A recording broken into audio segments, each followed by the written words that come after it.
अक्सर लोगों को लगता है कि स्टॉक मार्केट ना एक ऊंचे दांव वाले खेल जैसा है। मतलब एक ऐसी जगह जहां किस्मत या तो बन जाती है या बिगड़ जाती है। तो चलिए आज इसी सोच को, इसी धारणा को थोड़ा और समझते हैं। और ये सोच बहुत आम है, इतनी ज़्यादा कि लोग कहते हैं भाई शेयर बाजार तो जुआ है। ये एक बहुत पावरफुल बिलीफ है, खासकर इंडिया में, जो कई लोगों को आप समझिए इन्वेस्ट करने से रोक देती है। उन्हें लगता है ये तो बस सट्टेबाजी है और कुछ नहीं। लेकिन सोचने वाली बात यह है कि ये धारणा इतनी फैली हुई क्यों है। आखिर क्यों इतने सारे लोग ये मानते हैं कि शेयर बाजार में पैसा डूबता ही डूबता है। चलिए इस डर के पीछे की असली वजहों को टटोलते हैं। तो चलिए थोड़ा और गहराई में चलते हैं।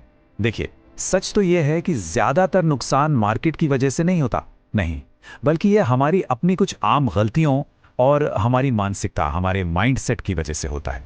इन्वेस्टिंग में ना दो इमोशंस, दो भावनाएं सबसे ज्यादा हावी रहती। एक है लालच और दूसरा है डर। होता क्या है, लालच में आकर लोग तब खरीदते हैं जब मार्केट आसमान छू रहा होता है, जब सब कुछ महंगा होता है। और फिर डर के मारे तब बेच देते हैं जब सब कुछ धड़ाम से नीचे गिर जाता है, जब कीमतें सबसे कम होती हैं। और बस यही वो गलती है जो पैसा बनाने के रास्ते का सबसे बड़ा रोड़ा बन जाती। और ये डर और लालच आता कहाँ से है?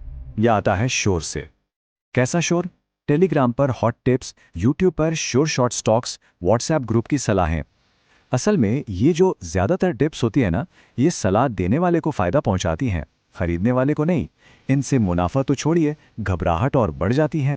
और एक बहुत बड़ी प्रॉब्लम है जल्दी जल्दी अमीर बनने की चाहत। मतलब हफ्तों या महीनों में ही प्रॉफिट चाहिए। ये तो कुछ वैसा ही हुआ जैसे आज बीज बोया और कल पेड़ उगने की उम्मीद कर ली। हमें ये समझना होगा कि किसी भी बिजनेस को, किसी भी संपत्ति को, उसे बढ़ने में टाइम लगता है। ये कोई लॉटरी का टिकट नहीं है। तो मतलब साफ है, ज्यादातर जो नुकसान होता है वो किसी खराब सिस्टम की वजह से नहीं, बल्कि हमारे अपने इंसानी व्यवहार की वजह से होता है। जैसा कि आप देख सकते हैं, लगभग 50% नुकसान तो सिर्फ इमोशनल फैसलों की वजह से होता है, और बाकी का ज्ञान की कमी और इस मीडिया के शोर शराबे के कारण। ठीक है, तो प्रॉब्लम तो समझ आ गई। अब सवाल यह है कि इससे निपटा कैसे जाए। तो चलिए अब हम अपनी सोच को बदलते हैं। एक सट्टेबाज की मानसिकता से एक मालिक, एक ओनर की मानसिकता की तरफ बढ़ते हैं। और यकीन मानिए, यही सबसे जरूरी बदलाव है। तो सबसे पहले यह समझते हैं कि एक शेयर आखिर होता क्या है। यह सिर्फ एक नंबर नहीं है जो ऊपर नीचे होता है। नहीं, ये किसी चलती हुई बिजनेस में आपकी हिस्सेदारी है, आपका मालिकाना हक है। मतलब जब आप एक शेयर खरीदते हैं तो आप उस कंपनी के भविष्य के मुनाफे का एक छोटा सा हिस्सा खरीद रहे होते।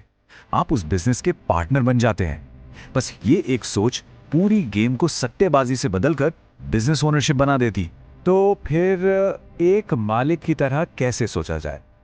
इसके लिए एक बहुत ही सिंपल चेकलिस्ट है। किसी भी कंपनी में पैसा लगाने से पहले बस अपने आप से 3 सवाल पूछिए। पहला, क्या यह कंपनी लगातार पैसा कमा रही है? दूसरा, क्या इसमें अगले 10 सालों तक बढ़ने का दम है? और तीसरा और सबसे जरूरी, क्या इसका मैनेजमेंट, मतलब जो लोग इसे चला रहे हैं, वो ईमानदार और मजबूत है? चलिए, माइंडसेट तो अब क्लियर हो गया। अब बात करते हैं एक प्रैक्टिकल स्ट्रैटेजी की, एक ऐसे तरीके की जो लंबे समय में वेल्थ बनाने में हमारी मदद कर सके। अब सवाल आता है कि लंबे समय के लिए स्टॉक्स जरूरी क्यों हैं? देखिए, एफडी या सेविंग्स अकाउंट्स सुरक्षित लगते हैं और हैं भी, लेकिन एक चीज है महंगाई, जो हमारे पैसे की कीमत को धीरे धीरे खा जाती है।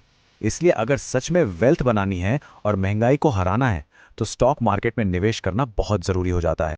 तो इसका मतलब क्या हमें रोज मार्केट को टाइम करने की कोशिश करनी चाहिए? मतलब कब खरीदें, कब बेचें? बिल्कुल नहीं। इसका सबसे अच्छा तरीका है मार्केट को टाइम करने की कोशिश करने के बजाय हर महीने एक फिक्स्ड अमाउंट नियमित रूप से इन्वेस्ट करना। इससे क्या होता है, इमोशंस और स्ट्रेस दोनों खत्म हो जाते हैं। अच्छा, तो कितने स्टॉक्स में पैसा लगाना चाहिए? क्या 50-100? नहीं, दर्जनों स्टॉक्स को ट्रैक करने की कोई जरूरत नहीं है। अलग अलग सेक्टर्स की 8 से 12 अच्छी क्वालिटी कंपनियां काफी हैं। इसी को डाइवर्सिफिकेशन कहते हैं। ये आपके रिस्क को कम करता है, रिटर्न्स को नहीं। और यहीं पर सब्र का, धैर्य का असली खेल शुरू होता है। देखिए, पहले साल में मार्केट ऊपर नीचे होगा, उसे देखकर घबराना नहीं है, उसको इग्नोर करना है।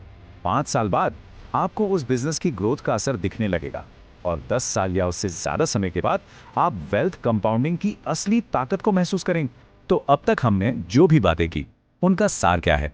चलिए, सफलता के लिए जो सबसे जरूरी बातें हैं उन्हें एक बार फिर से दोहराते हैं। याद रखिए, धैर्य का फल मीठा होता है। कुछ बहुत जरूरी गलतियां हैं जिनसे हमेशा बचना चाहिए। पहली, लॉटरी जीतने की उम्मीद में पेनी स्टॉक्स कभी न खरीदें। दूसरी, जब मार्केट गिरे तो घबराकर कभी न बेचें। तीसरी, हर दिन स्टॉक की कीमतें चेक करना बंद करें। और चौथी और सबसे जरूरी, निवेश करने के लिए कभी भी उधार न लें। और आखिर में एक बात जो इस पूरी चर्चा का निचोड़ है, वो ये कि स्टॉक मार्केट एक ऐसा डिवाइस है, एक ऐसी मशीन है जो अधीर लोगों से पैसा लेकर धैर्यवान लोगों को दे देती है। तो अब जब इस पूरी प्रक्रिया को इतने सरल तरीके से समझ लिया है, तो अब सवाल ये उठता है कि इस धैर्यपूर्ण निवेश की यात्रा में हमारा पहला कदम क्या होगा?